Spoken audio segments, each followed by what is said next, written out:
We got Kentucky going on the road to take on Georgia.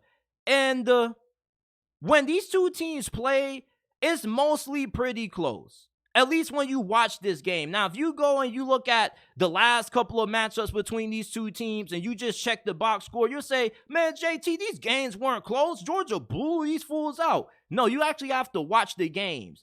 Most of the times when Kentucky plays Georgia, it's pretty close in the first half, and then Georgia slowly and gradually pulls away in the second half because Kentucky doesn't really have that great of an offense. And this is the same Kentucky team that we've seen plenty of times that has had really good seasons under Mark Stoops. Mark Stoops doesn't want anything special on offense. He just wants a great offensive line, a good rushing attack, and defensively, he wants to be really good up front.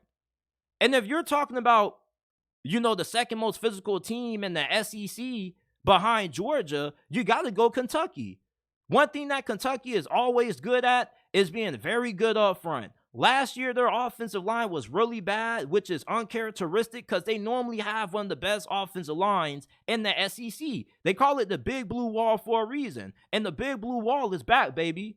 You saw what my guy Ray Ravis did to Florida last week. He had 3 touchdowns on the ground. He had 280 rushing yards, and he was averaging 10 yards per pop. And you may be saying to yourself, JT, man, like, Georgia has a really good run defense. Well, we thought Georgia had a really good defense or a really good run defense. We ain't see it last week against Auburn. Auburn was running whatever they wanted to run against Georgia. They were getting quarterback runs with Payton Thorne, and I didn't even know Payton Thorne had that kind of mobility in his game. Robbie Ashford was breaking off pretty big chunks of runs. Their running backs were going off. So Georgia's run defense or their defensive line isn't as strong as what it has been the last 2 years.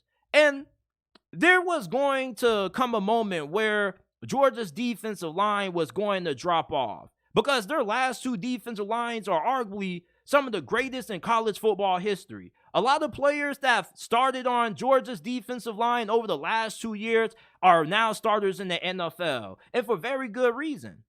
You look at Kentucky's offensive line, this is a really nasty offensive line. And they got no problem getting down and dirty and matching up with the physicality that Georgia has on the defensive line. And that's a good reason why I think Kentucky normally is able to keep these games pretty close in the first half. And when you look at this iteration of Georgia in 2023, they haven't been the dominant team that they have been in their back-to-back championship years. Georgia, anytime you played them, you were a little bit terrified because you know that this team, they're killers, they're dogs, and they smell blood in the water. But this season, though, you see them going to Auburn, right?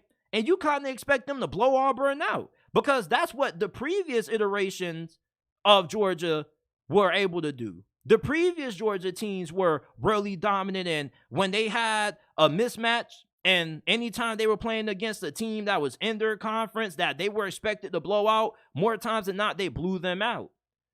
But this season, though, this Georgia team doesn't look as dominant as their last 2 Georgia teams of the previous years. And I think that Kentucky has a better chance at winning this game than what they have had in recent memory going up against Georgia going on the road.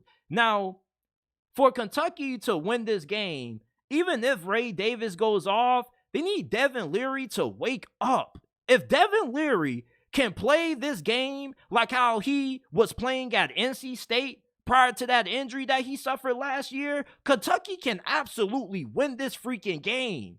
But the problem is that Devin Leary has been such a massive disappointment. And it's not like he has a bad team around him. He has some, Devin Leary has some really talented receivers around him. Berrien Brown, Dane Key, both of those guys were 4-star wide receivers coming out. They were true freshmen last year and got significant playing time. They're sophomores this year, and Devin Leary has held those young men back. The offensive line is really good. There is too much talent on this Kentucky offense for Devin Leary to continue to stink it up. He's been worse than Will Levis. Will Levis wasn't bad, but he wasn't great. And if Devin Leary can have a big-time performance in this game, the pendulum for Kentucky being able to pull off this upset gradually swings in their favor. Georgia's defense is still elite, but it's not the same elite as it has been in the last 2 years. You see, in 2021 and 2022, Georgia had arguably 2 years where they had the best run on defense in the history of college football. Those were all-time great defenses. You can't expect to have an all-time great defense every year. Kentucky, their coaching staff was really high on their defensive line coming into this season. They believe that this is the most talent that they've had on the defensive line ever under Mark Stoops. And we're definitely going to see if that theory holds up correctly, because Georgia's offensive line is amongst the best in the country. You know, like, we talk about if Kentucky's going to be able to have the same amount of success in the run department that Auburn had last week, but is Kentucky's run defense going to be able to hold up against Georgia? Can they make Georgia a one-dimensional team like how they did Florida last week? You see, we still don't really know who Carson Beck is per se. All right, we know that he's a good quarterback, but is he a great quarterback? Is he a quarterback that can carry Georgia to a win? We don't really know that. Georgia does have a really solid team, but is Carson Beck really as good as a quarterback as Georgia fans think that he is or hope that he can be? We're going to see that in this game. This is a really good defense. They got a really good front seven. I don't know about the secondary. You know, the secondary still has a lot to prove to me for Kentucky.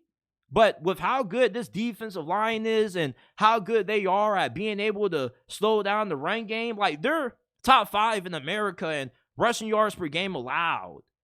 And for Georgia, you know, like, your run defense, you got shredded by Auburn. And Kentucky is one of those teams that if you allow them to play their style of football, you know, they're going to have a good chance at winning this game. And for the first time in a very long time, this could be the first Kentucky-Georgia matchup that could literally come down to the fourth quarter. You know, Kentucky is a physical team. They don't really do anything special. They're not going to be a fun-to-watch offense. You know, they're going to run the football down your throat. They're going to prove that you can't stop it, or either you're going to prove to them that, yes, we can stop it, and you're going to have to force Devin Leary to beat you throwing the football, which if you're Georgia, you like your chances of doing that. And I think that could be the biggest nightmare scenario for Kentucky in this game. You can't run the football at all, and you got to ask Devin Leary to win the game for you. And before this season, if you would have told me that Devin Leary was going to forget how to be a good quarterback, I would have thought you were crazy. But I don't know how he can go from being one of the best quarterbacks in college football to being one of the worst in the SEC, with a way more better situation than what he ever had to work with at NC State. And that's why I got to take Georgia. You see, even if Georgia isn't as dominant as a team this year as they have been the previous 2 seasons, you still need somewhat decent quarterback play to beat this team this year. Not even that, F that. You still need great quarterback play to beat Georgia. I've yet to see a team beat Georgia that had barely above average quarterback play. When you beat Georgia, you need your quarterback to play his A game. You need him to have one of the best games of his whole entire career. And unless Devin Leary can come out and remember how to play quarterback the same way he did when he was playing for NC State, I don't see Kentucky winning this game. And I really wanted to pick Kentucky. I really felt like this could be a season where Kentucky kind of shocks everybody and takes the college football world by storm. But it just seems like they can never just get a great quarterback. They can never just get great quarterback play. It just seems like Kentucky's one of those programs that's just capped with the level of production that they can get out of the quarterback. They're never going to get no better than above average, okay, good at best quarterback play.